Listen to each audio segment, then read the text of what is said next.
Meus amados irmãos e irmãs, muito bom dia, e que a graça e a misericórdia do Senhor seja sobre nós mais uma vez.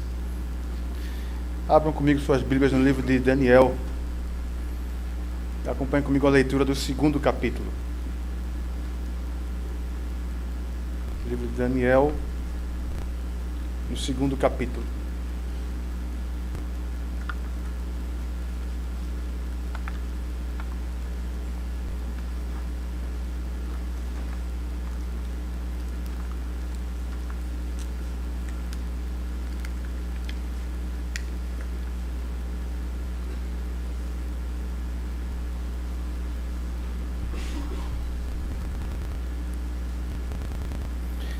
E assim nos diz o texto: no segundo ano do reinado de Nabucodonosor, teve este um sonho. O seu espírito se perturbou e passou-se-lhe o sono. Então o rei mandou chamar os magos, os encantadores, os feiticeiros e os caldeus, para que declarassem ao rei quais lhe foram os sonhos. Eles vieram e se apresentaram diante do rei. Disse-lhes o rei: tive um sonho, e para sabê-lo está perturbado o meu espírito. Os caldeus disseram ao rei em aramaico: ó rei, vive eternamente. Dize o sonho a teus servos e daremos a interpretação. Respondeu o rei e disse aos caldeus: uma coisa é certa, se não me fizerdes saber o sonho e a sua interpretação, sereis despedaçados, e as vossas casas serão feitas monturo. Mas, se me declarardes o sonho e a sua interpretação, recebereis de mim dádivas, prêmios e grandes honras. Portanto, declarai-me o sonho e a sua interpretação. Responderam segunda vez e disseram: diga ao rei o sonho a seus servos e lhe daremos a interpretação. Tornou o rei e disse: bem percebo que quereis ganhar tempo, porque vedes que o que eu disse está resolvido. Isto é, se não me fazeis saber o sonho, uma só sentença será a vossa.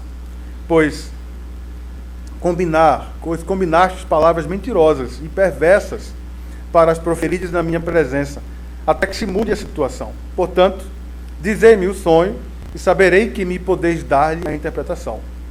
Responderam os caldeus na presença do rei e disseram: não há mortal sobre a terra que possa revelar o que o rei exige, pois jamais houve rei, por grande e poderoso que tivesse sido, que exigisse semelhante coisa de algum mago, encantador ou caldeu. A coisa que o rei exige é difícil, e ninguém há que a possa revelar diante do rei, senão os deuses, e estes não moram com os homens.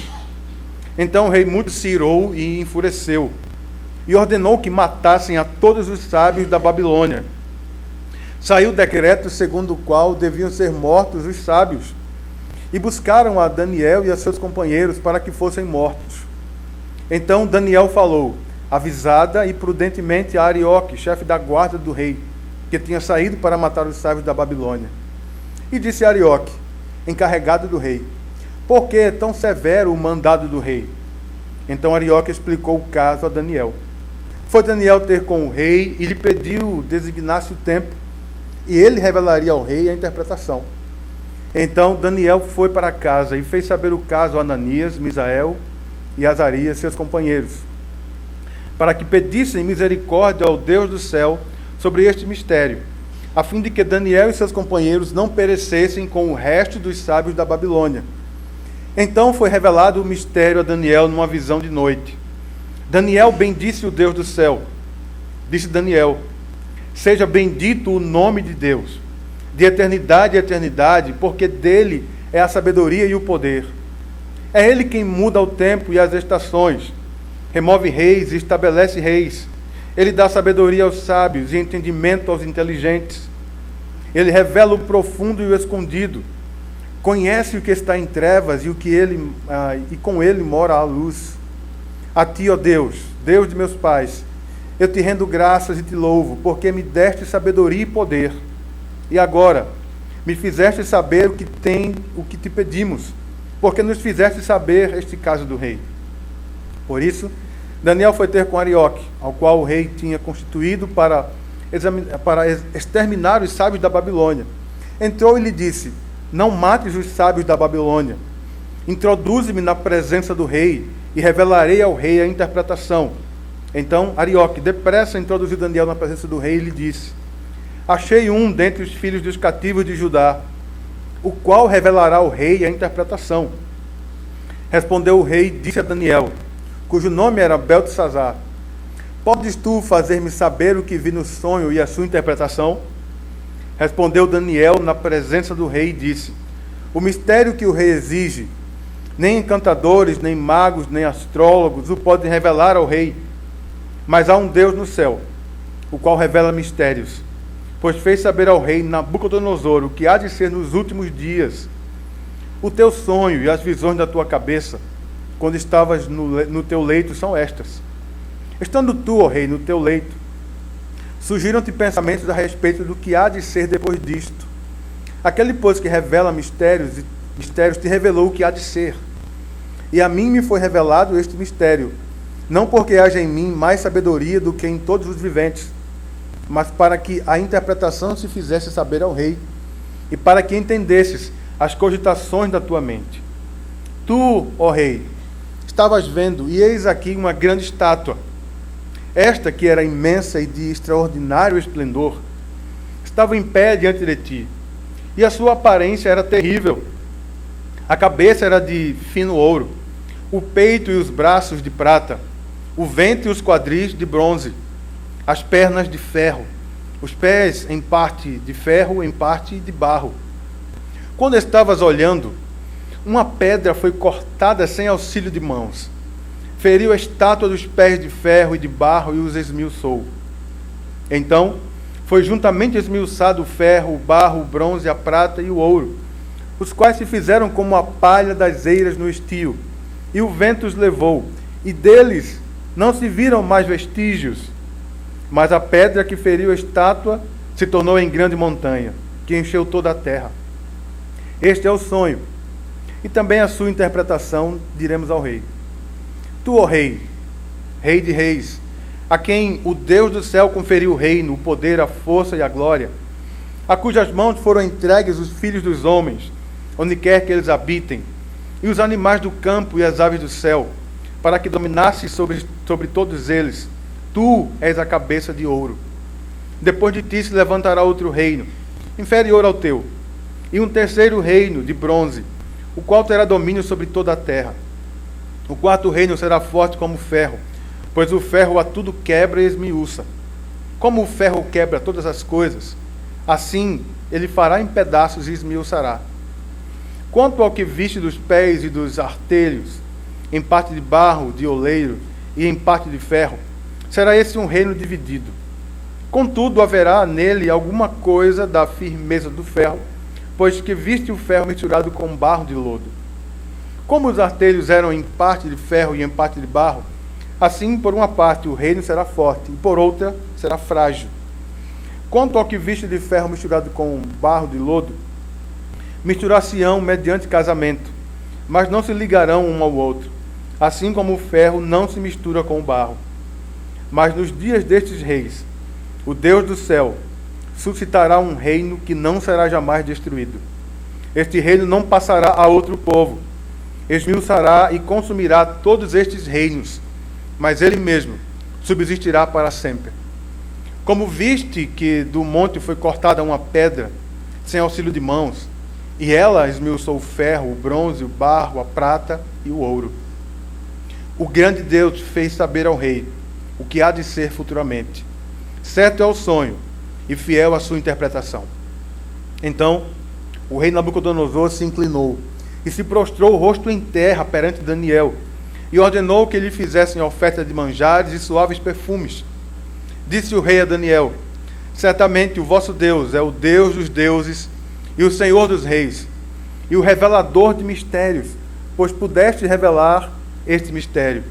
Então o rei engrandeceu a Daniel, e lhe deu muitos e grandes presentes, e o pôs por governador de toda a província da Babilônia, como também o fez chefe supremo de todos os sábios da Babilônia.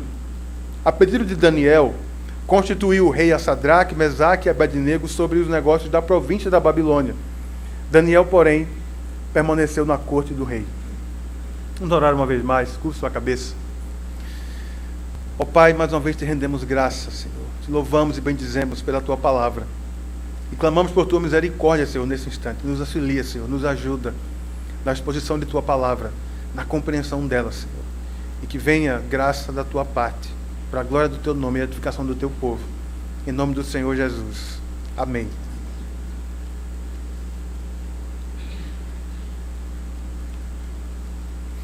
Como vimos no domingo passado, e conhecemos, né, pelo menos um pouco da história de Daniel, do livro, como eu falei, geralmente conhecemos bem até o 6º capítulo, né, até a cova dos leões, todo mundo geralmente sabe tudo. A partir do 7º, a coisa complica um pouquinho mais, e geralmente a gente deixa para lá e pula já para o livro seguinte, às vezes quando pula para direto para Oséias.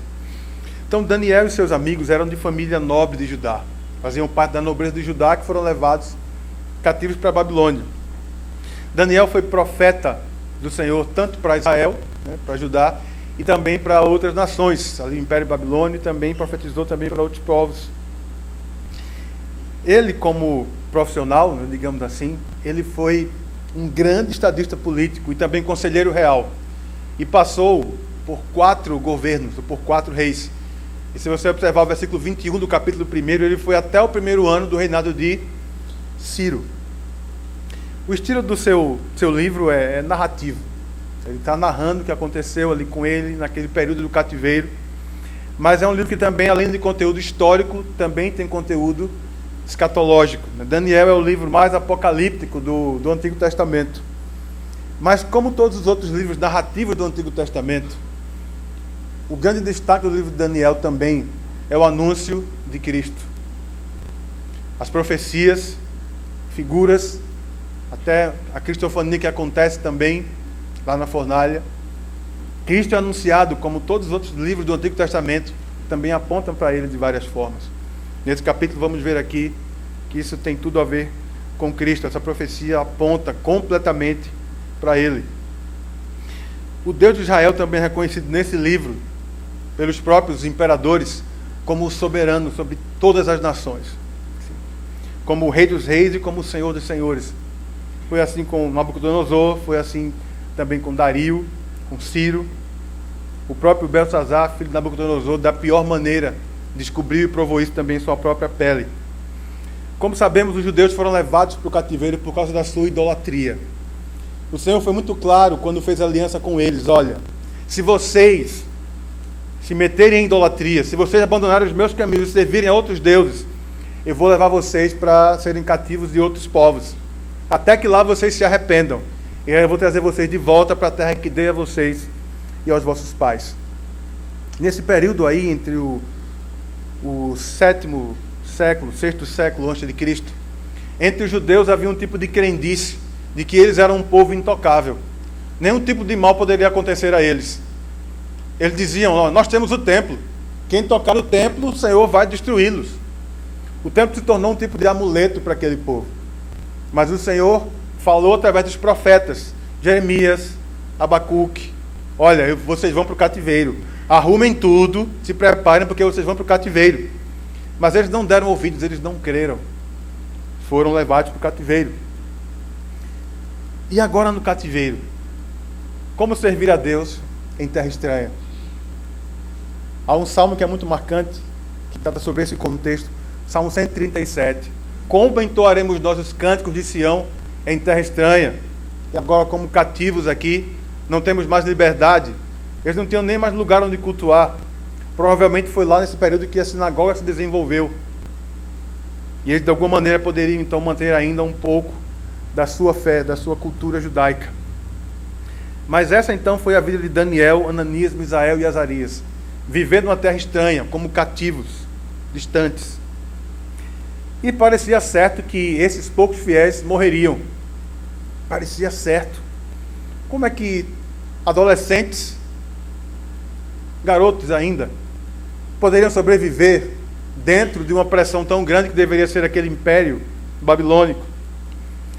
Mas o Senhor tem um cuidado especial pelo seu remanescente fiel. Os olhos do Senhor estão sobre o seu remanescente fiel. E eles são cuidados pessoalmente, com todo o amor e todo o cuidado do próprio Deus. O Senhor é aquele que governa todas as coisas para a sua glória e também para o bem daqueles que são seus, daqueles que foram chamados segundo o seu propósito. Mesmo que estes, de tempos em tempos, sejam cercados de males, pressões e tribulações por todos os lados. Então acompanhe comigo a exposição, dividindo aqui o texto, seguindo o próprio texto em 5 partes.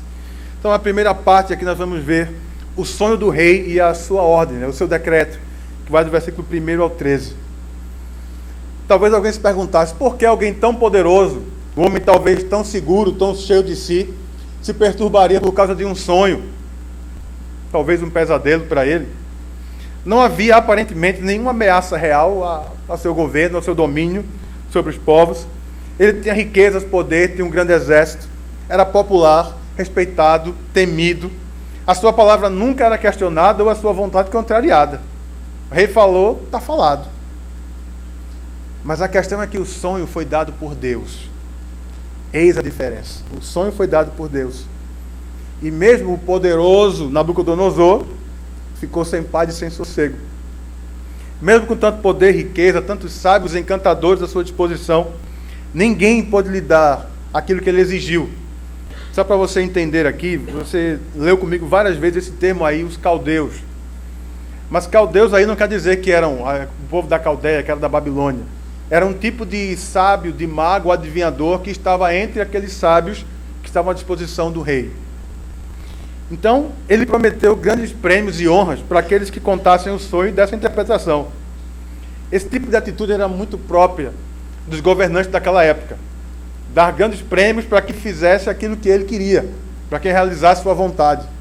Sabemos que Nabucodonosor era um tipo de megalomaníaco, e era próprio da época, os grandes governantes, darem esse tipo de honras e prêmios para quem desobedecesse às ordens ou fizesse o seu desejo. Agora, se eles não realizassem, o que aconteceria? Seriam mortos. E naquela época, o rei dizendo vive, viveria. Dizendo mata, mata. Não teria meio termo nem apelação. E dentre estes, Daniel e seus amigos estavam incluídos.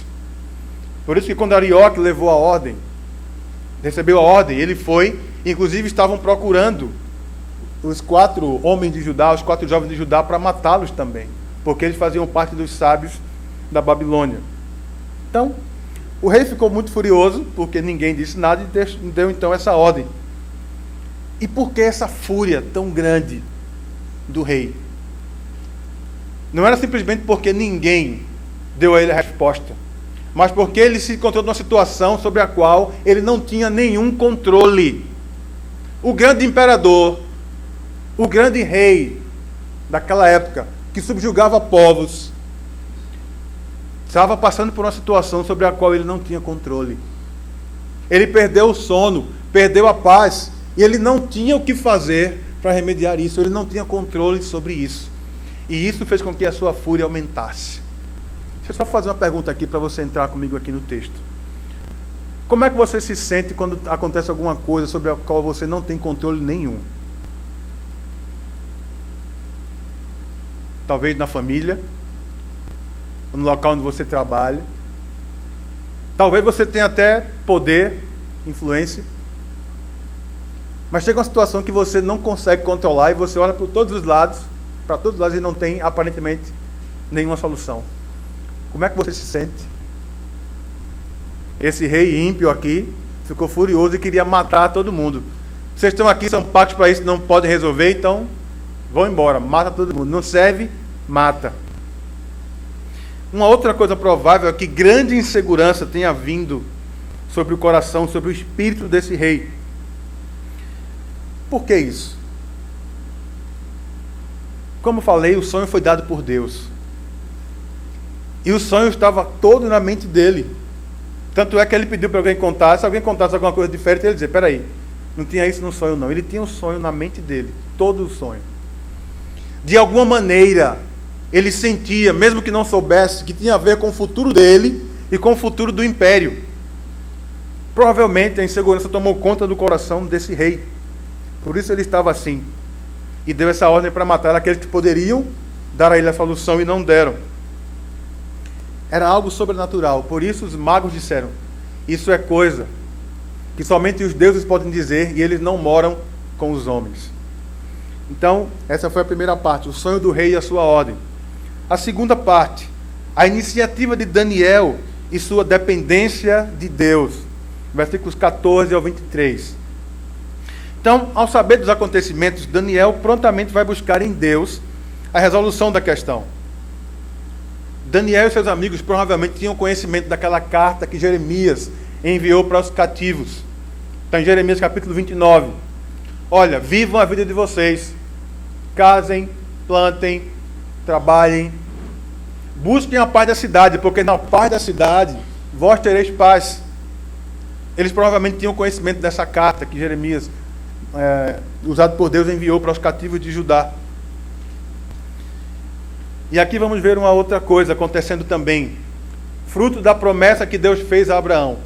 De que através de Abraão, as nações da terra seriam abençoadas. E lembrando que essa bênção aí significa a salvação em Cristo acima de toda e qualquer coisa. Isso transcende em muito a questão de bens materiais e outros tipos de coisas boas que possam vir sobre a vida das pessoas. Então, através de Daniel e seus amigos, o império também seria abençoado, por causa da promessa que o Senhor fez a Abraão. Então, pela fidelidade das promessas do Senhor, aquele rei ímpio e aquele povo também foi abençoado por Deus, por causa de suas muito grandes e preciosas promessas. Então, Daniel vai de maneira sábia e prudente, fala com Arioque, para não matar ainda os sábios do império. E ele então corre, consegue falar com o rei, e pede ao rei um tempo, para que então possa dar ao rei o sonho e a interpretação. Ele diz ao rei: olha, dê aí o prazo, e eu vou agora correr atrás disso.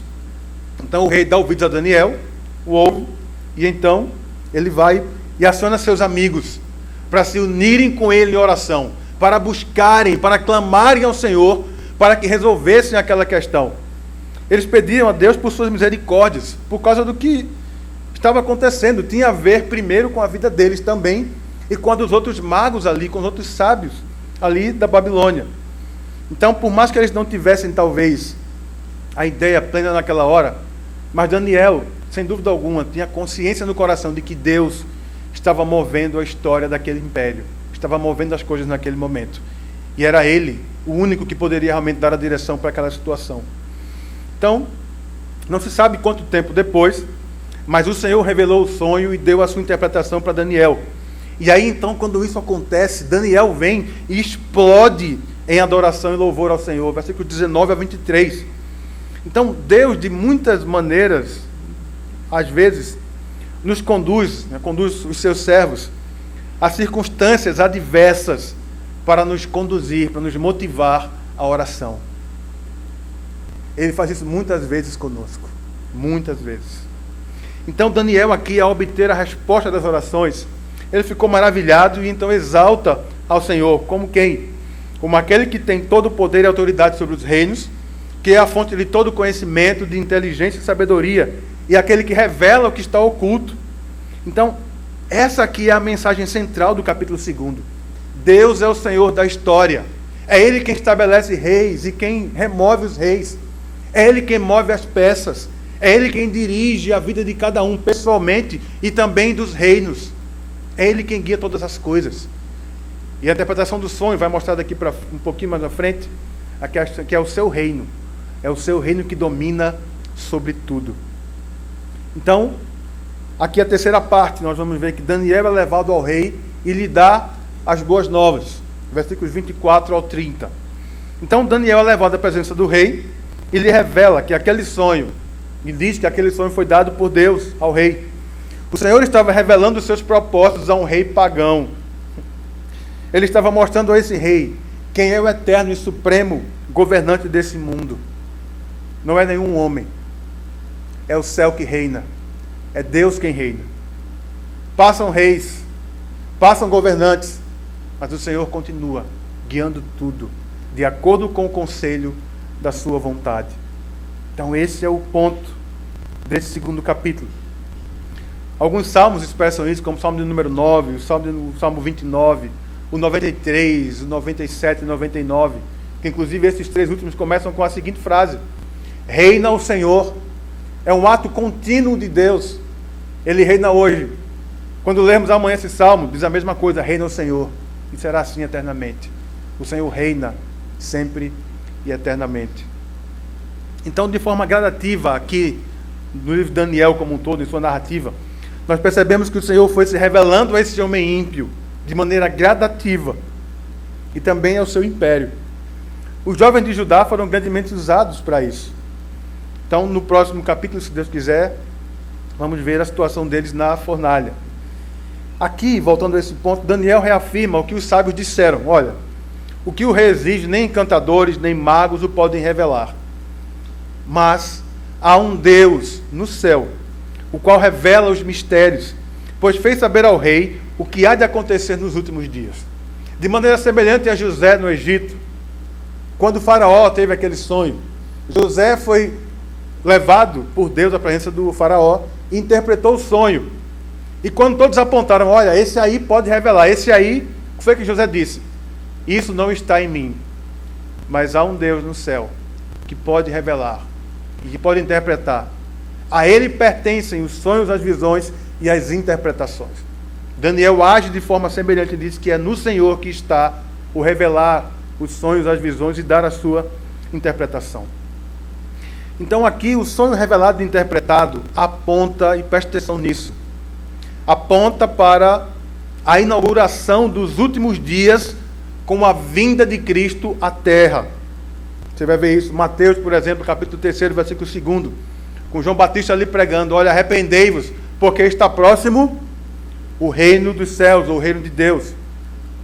Depois, em Mateus 12, versículo 28, Cristo ali estava expulsando demônios.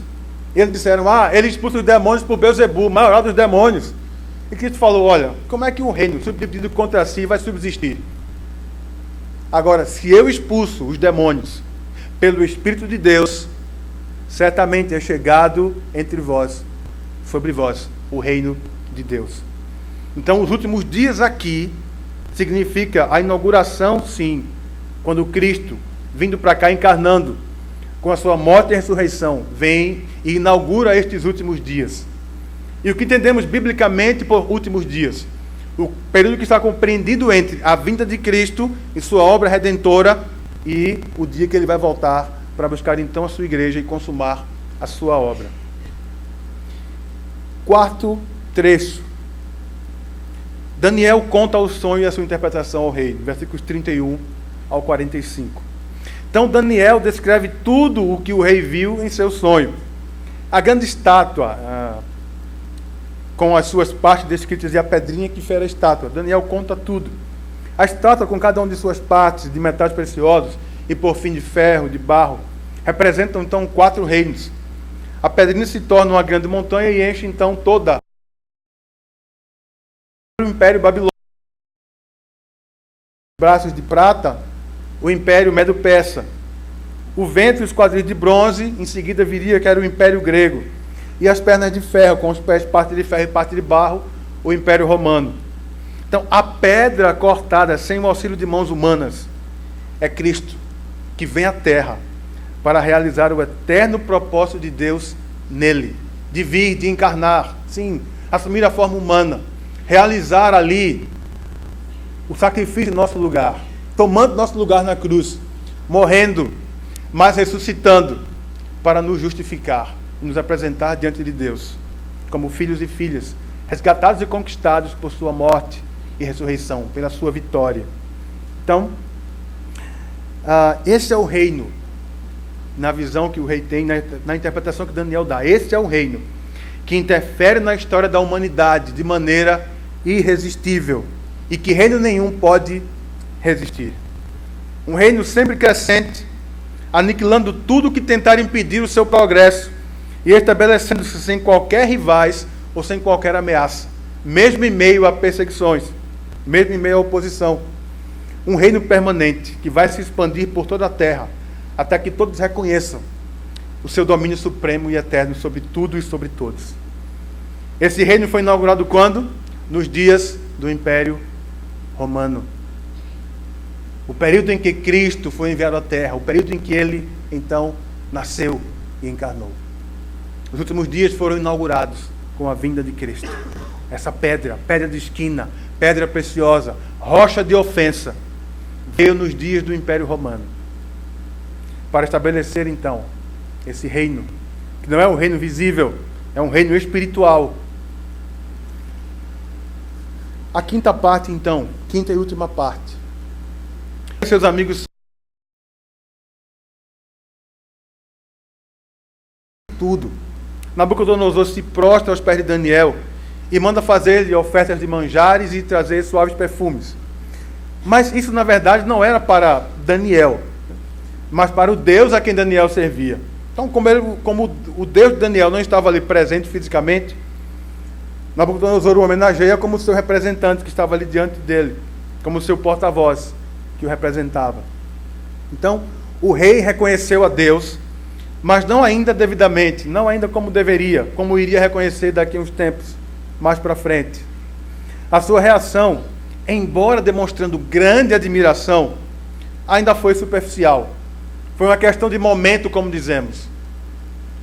Às vezes somos movidos por alguma coisa naquele momento, mas depois aquilo passa. Foi o que houve com Nabucodonosor. E os capítulos seguintes vão mostrar isso para nós.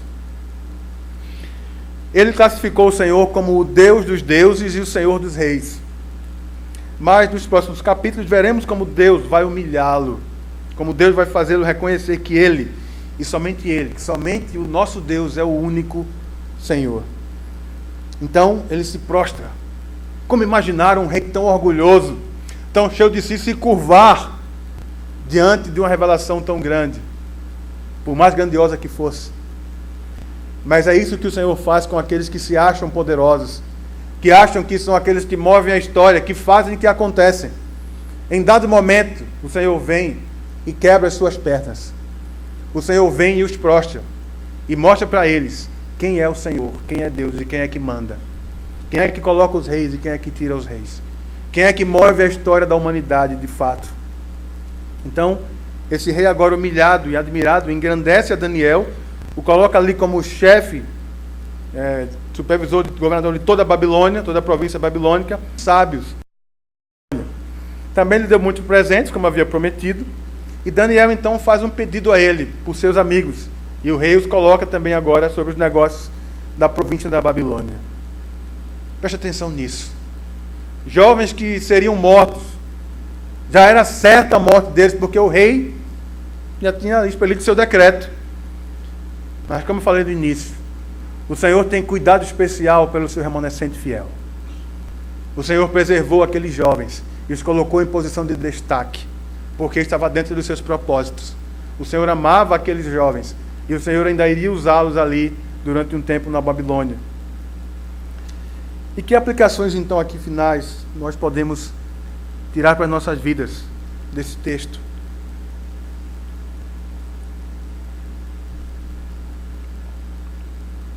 Primeira coisa, textos assim, textos como este, renovam nossa confiança em Deus. E pelo menos deveriam renovar nossa confiança, nossa dependência em Deus. Na carta aos Romanos, capítulo 15, no 4º versículo, Paulo afirma algo precioso. Tudo que outrora foi escrito, para o nosso ensino foi escrito, para que através, sim, da consolação, da paciência, tenhamos esperança e sejamos fortalecidos. Tudo que outrora foi escrito para o nosso ensino, para nos consolar, para nos fortalecer, para nos revelar mais de Deus, para nos fazer conhecê-lo mais e provar dele em nossa vida diária. Tudo isso é para a minha vida e para a tua vida.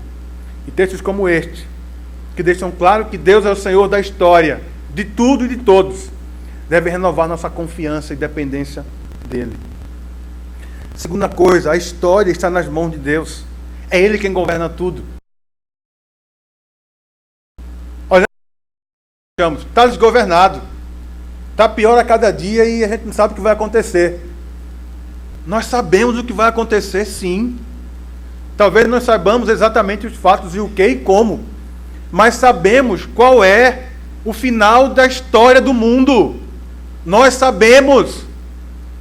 Nós estamos seguros nas mãos do nosso Deus. Precisamos lembrar disso em nosso coração e mente. Deus está nos guiando de acordo com a sua vontade para o final que Ele já determinou. E ninguém vai mudar isso.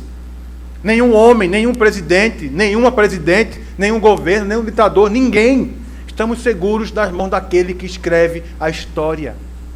Precisamos lembrar disso.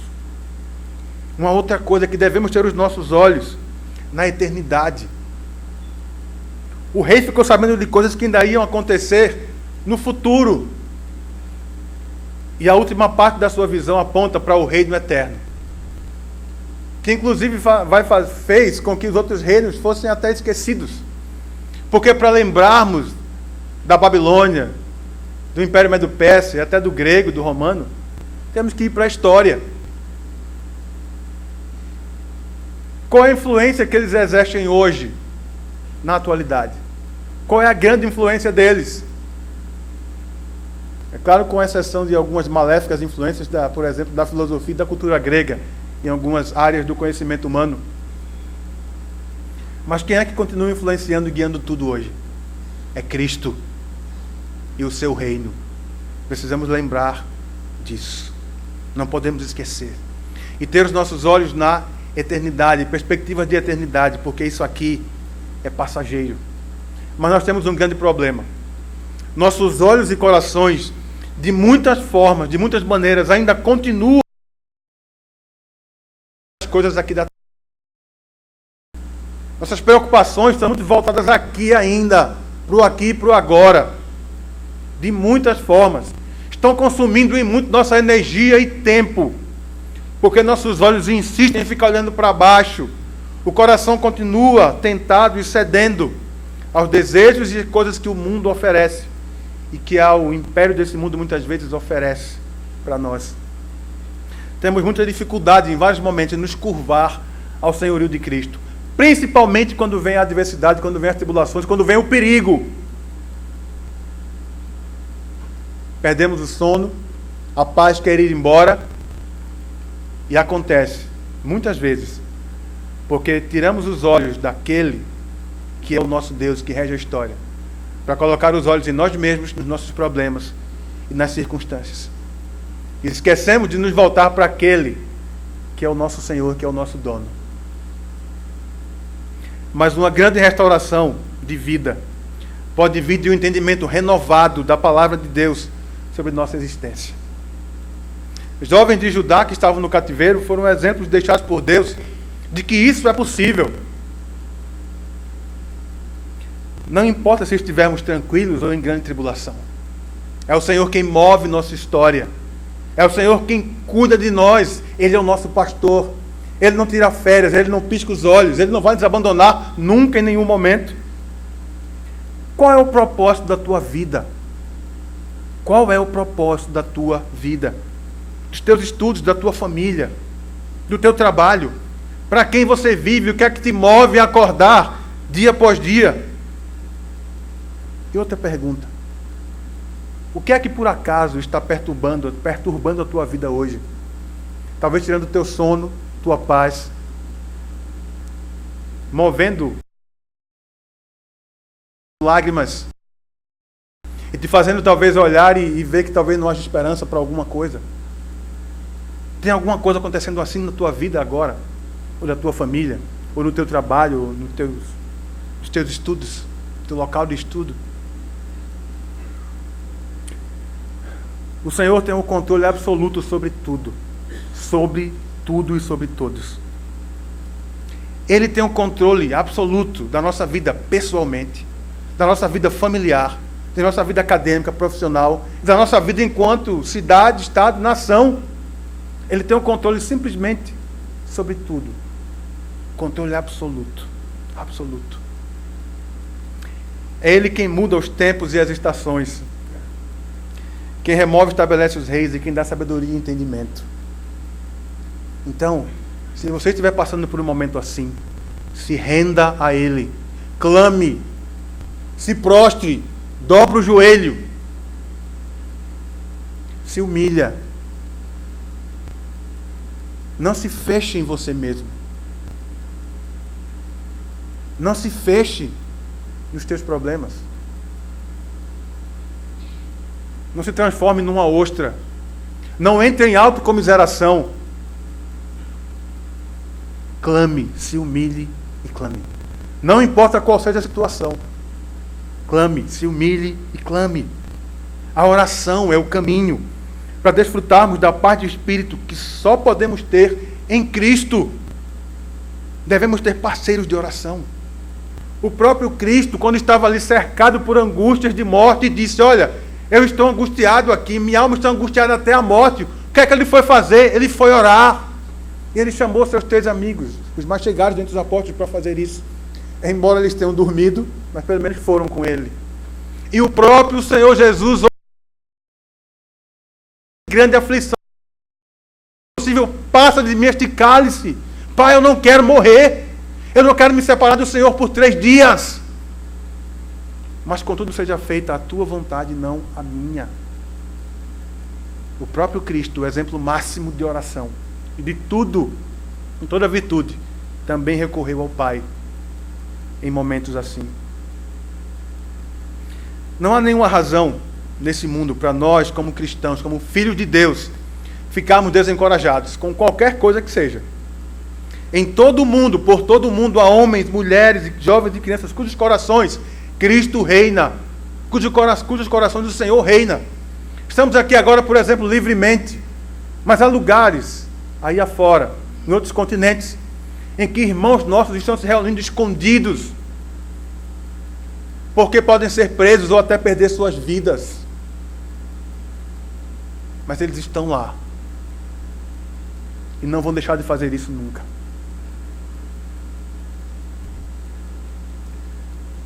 Nós temos de consagrar tudo o que temos e somos na ampliação do reino de Cristo, porque fomos chamados para isso. Pedro deixa muito claro isso na sua epístola, 1 epístola, 2º capítulo, versículo 9. Vós, porém, sois raça eleita, sacerdócio real, nação santa, povo de propriedade exclusiva de Deus, a fim de, qual a finalidade? Proclamardes as virtudes daquele que vos chamou das trevas para a sua maravilhosa luz. Anunciar esse reino, proclamar esse reino faz parte da nossa vocação, faz parte da nossa vida. Devemos então, todas as posses que Ele tem nos dado, todos os talentos que Ele tem nos dado, toda a energia, todo o vigor, que tudo é dele mesmo, tudo isso deve ser usado para ganharmos outros para Cristo, para proclamar deles ao Deus único, vivo e verdadeiro. Enquanto nós vamos proclamando esse reino, ele vai crescendo e vai prevalecendo, apesar de toda oposição que se levante. Ao semearmos, claro, muitas sementes não vão germinar, mas há aquelas sementes que vão germinar e que vão se juntar a nós. E finalmente, então, vai chegar o dia em que nós vamos ouvir: vinde, benditos de meu Pai, entrar na posse do reino que vos está preparado desde a fundação do mundo. Mas até lá, nossa direção é continuar confiando, crescendo em confiança, confiando e esperando. Porque o seu dia está próximo. Você está preparado? Você está pronto para o dia de Cristo? Está se preparando para esse dia? Não importa o que aconteça, não importam as situações, ameaças, o nosso Deus tem um controle sobre tudo. Sobre absolutamente tudo. Estamos seguros nas suas mãos. Mas o que nos falta é obediência, em muito. Que Ele nos dê a graça de crescer na confiança nele, de ter essas verdades no coração gravadas firmemente, não esquecê-las, ir às Escrituras, voltar e voltar de novo para nunca esquecer e crescer nisso cada vez mais. E minha oração é que o Senhor te abençoe pessoalmente, e a tua família, e a tua vida como um todo, em cada um dos papéis que Ele te deu, para que você viva para Ele e para a sua glória, para proclamar esse reino que é eterno e que ninguém nunca vai destruir, nem vai conseguir se opor a Ele. A Cristo, pois, seja toda honra e glória eternamente. Amém e amém. Vamos então orar. Meus queridos, antes de nós orarmos,